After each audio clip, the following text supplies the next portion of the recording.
बिस्मिल्लाहिर्रहमानिर्रहीम। अस्सलाम वालेकुम। नौवीं जमात की उर्दू और इस्लामियात के नोट्स PDF में ख़रीदने के लिए रब्ता करें।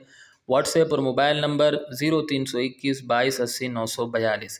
इंशाअल्लाह आज की वीडियो में मैं आपके सामने नौवीं जमात की इस्लामियात की नई किताब जो कि Punjab curriculum and text book board ने हाल ही में शाया की है और इंशाअल्लाह 2025 से पंजाब के स्कूलों में पढ़ाई जाएगी, इस किताब के बाब अव्वल के दूसरे सबक की मश्क में मौजूद कसीरुल इंतखाबी सवालात यानी MCQs और मुख्तसर सवालात और तफसीली सवालात के जवाबात पेश करूँगा और इंशाअल्लाह जहाँ मेरे पास इजाफ़ी मालूमात हैं वो भी साथ साथ मैं लिखता जाऊँगा।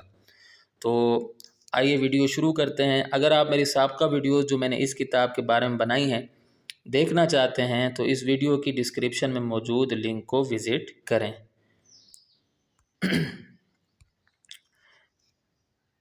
दूसरा सबक है सबक बे हिफाजत व तदवीन हदीस दौर अव्वल ऐद नबवी सल्लल्लाहु अलैहि वसल्लम ऐद सहाबा कराम रज़ी अल्लाह ताला अन्हुम। सबसे पहले हम आ जाते हैं MCQs की जानिब। पहला है नबी करीम ख़ातमुन नबीयीन सल्लल्लाहु अलैहि वसल्लम के अमल को कहा जाता है हदीस फ़ेली। नंबर 2, हदीस को जमा करना और किताबी शक्ल देना कहलाता है तदवीन हदीस। नंबर 3, नबी करीम ख़ातमुन नबीयीन सल्लल्लाहु अलैहि वसल्लम ने हज़रत अम्र बिन हज़म रज़ी अल्लाह ताला अन्हु को वाली बनाकर भेजा यमन का। नंबर 4, सिहासित्ता में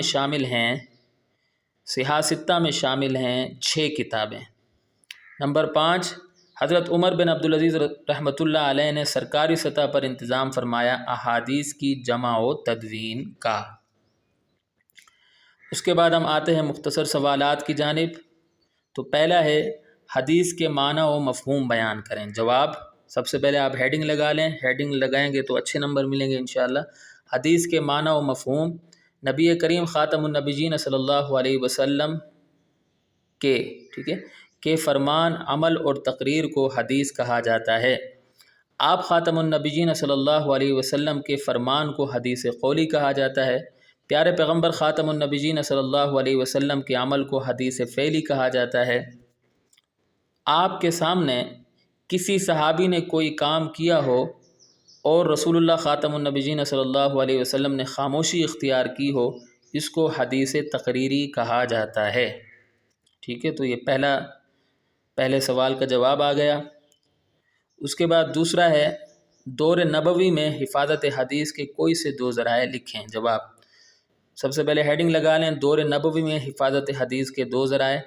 दौर नबवी में हिफाजत हदीस के 2 ज़राए ये हैं। नंबर 1, हदीस मुबारक को हिफ्ज़ कर लेना। नंबर 2, हदीस मुबारक को लिख लेना। नंबर 3 है सवाल नंबर 3, सिहासित्ता में से 2 किताबों के नाम लिखें। जवाब सिहासित्ता में से 2 किताबों के नाम, ये हेडिंग आ जाएगी। सिहासित्ता में से 2 किताबों के नाम दर्ज झील हैं। नंबर 1, सही बुखारी। इस अजीम किताब के मुअल्लिफ़ इमाम मोहम्मद बिन इस्माइल बुखारी रहमतुल्लाह अलैह हैं। तो ये इजाफ़ी मालूमात हैं, अगर आप ये लिखेंगे तो इंशाअल्लाह आपको अच्छे नंबर मिल जाएंगे। सही मुस्लिम। इस अजीम किताब के मुअल्लिफ़ इमाम मुस्लिम बिन हज्जाज कुशैरी रहमतुल्लाह अलैह हैं। अब हम आते हैं तफसीली जवाब की जानिब। सवाल है जमा व तदवीन हदीस पर तफसील से रोशनी डालें।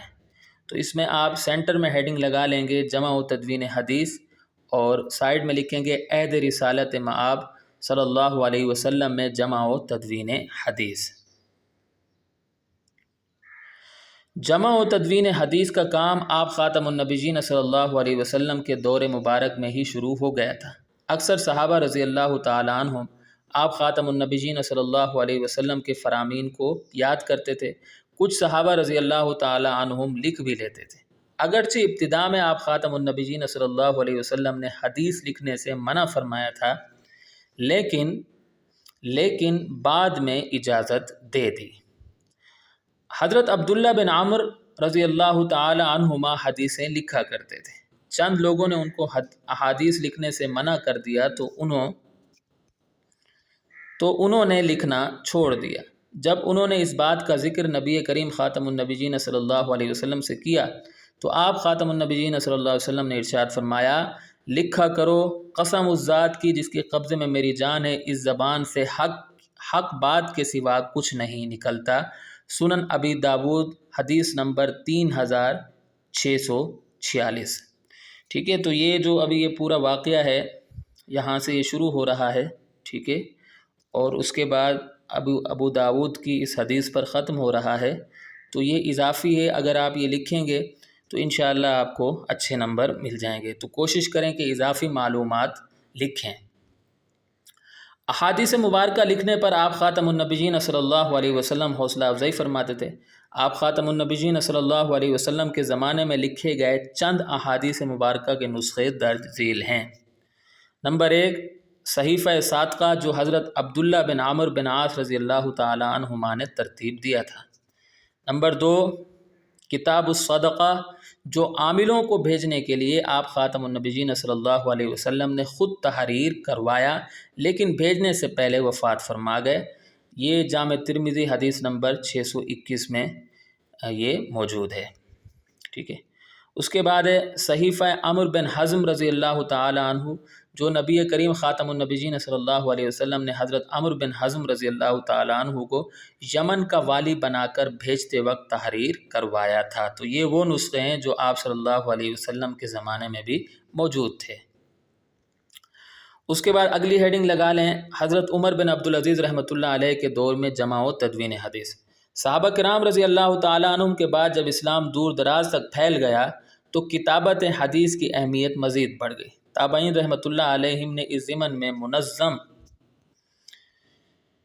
منظم طریقے سے کام کیا۔ اس طرح حدیث مبارکہ کے کئی نسخے سامنے آئے جن سے امت کو بہت فائدہ ہوا۔ حضرت عمر بن عبدالعزیز رحمۃ اللہ علیہ نے اپنے دور میں سرکاری سطح پر جمع و تدوین حدیث کا کام شروع کروایا۔ اس سلسلے میں آپ رحمۃ اللہ علیہ کی خدمات ناقابل فراموش ہیں۔ اب یہاں ایک حوالہ دیا جا رہا ہے، اس کو لکھیں آپ۔ ڈاکٹر محمد طاہر مصطفیٰ اپنی کتاب تاریخ حدیث و اصول حدیث میں لکھتے ہیں، ٹھیک ہے، حضرت عمر بن عبدالعزیز کے حکم کی تعمیل میں قاضی ابو بکر بن محمد بن عمر بن حزم نے احادیث کا ایک مجموعہ تیار کیا۔ امام ظاہری مدینے کی گلی گلی میں گئے اور ایک ایک دروازے پر دستک دے کر حدیث پوچھی، اور یہ جو لکھا ہوا ہے یہ اس کتاب کے صفحہ نمبر 125 پر لکھا ہوا ہے، ٹھیک ہے۔ تو یہ اس طرح کی چیزیں آپ اپنے پیپر میں ضرور لکھیں۔ اس کے بعد ہے موطا امام مالک اور صحاح ستہ کا مقام۔ جمع و تدوین حدیث کے کام کو امام مالک اور صحاح ستہ کے مؤلفین رحمۃ اللہ علیہم نے عروج پر پہنچایا۔ موطا امام مالک صحیح بخاری، صحیح مسلم، جامع ترمذی، سنن ابی داود، سنن نسائی اور سنن ابن ماجہ آج تک حدیث کی سب سے زیادہ مستند کتابیں سمجھی جاتی ہیں۔ آج تک امت ان عظیم کتابوں سے فائدہ اٹھا رہی ہے۔ تو یہ جو آخر میں موطا امام مالک کو چھوڑ کر یہاں سے لے کر یہاں تک کی جو حدیث کی کتابیں ٹوٹل 6 ہیں، ٹھیک ہے، 1 2 3 4 5، یہ 6 جو کتابیں ان کو ہم صحاح ستہ کہتے ہیں، ٹھیک ہے۔ تو یہاں آ کر ہماری ویڈیو اختتام کو پہنچتی ہے۔ امید کرتا ہوں کہ آپ کو میری ویڈیو پسند آئی ہوگی۔ اگلی ویڈیو تک کے لیے مجھے اجازت دیں۔